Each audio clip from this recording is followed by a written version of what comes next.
Once upon a time, in a faraway land, there was a pencil that couldn't write, not because its lead was dull or its graphite was weak, but because it had been crafted from a magical tree whose wood refused to be sharpened. It couldn't solve math equations like the number 2 pencil. It couldn't draft intricate diagrams like the mechanical pencil. It couldn't even shade in a picture as smoothly as the colored pencils.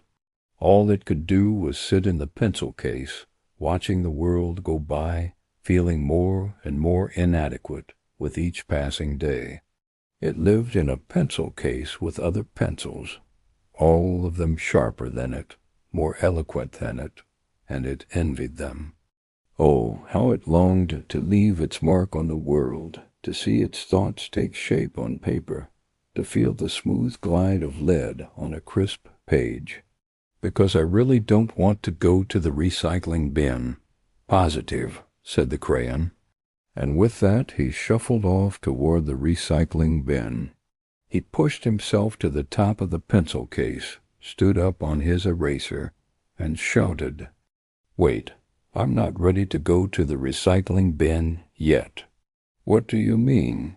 You don't want to come with me?" The crayon turned around. "No," said the dull pencil, taking a deep breath. "I want to find a way to make myself useful." He couldn't believe it. He thanked the pencils for their trust and got to work. He sharpened the mechanical pencil first. It was a bit trickier than he thought it would be, but eventually he got the hang of it.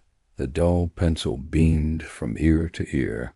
He was actually friends with the other pencils now, and he had a purpose, a reason for being. And we release new videos every single day. Who knows? You might even learn something new. This was it, the moment of truth. Then he sharpened the colored pencils, each one more vibrant and sharper than the last. He knew he might not be able to write, draw, or shade, but he could sharpen, and that made him an important part of the pencil case crew. Finally, he came to the number 2 pencil. We have tons of fun stories to choose from.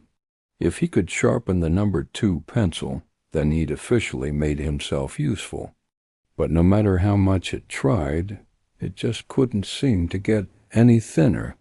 And hey, if you're looking for more stories, check out our other channels. You'll find all sorts of fantastic videos there, too. Thanks for watching. See you next time.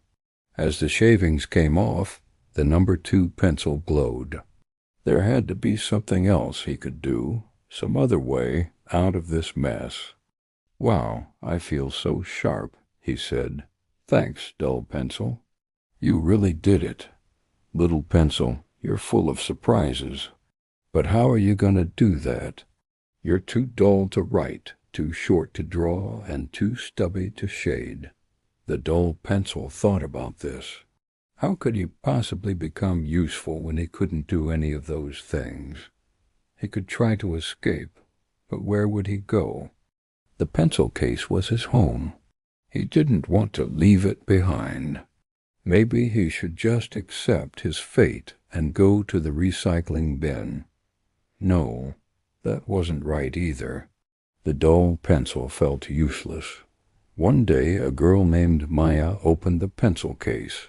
She reached in and pulled out the number 2 pencil. There was a pencil sharpener in the pencil case, a pencil sharpener that hadn't been used in ages. That way you'd always be ready to leave your mark on the world. What do you say? The other pencils thought about this. They did need someone to sharpen them, but they weren't sure about trusting the dull pencil with such an important task. If he could just convince the other pencils to let him use it, he might actually have a chance. So he started making his pitch. "I know we haven't exactly been close in the past, but I've changed. I promise I won't let you down." The pencils looked at each other. He was right.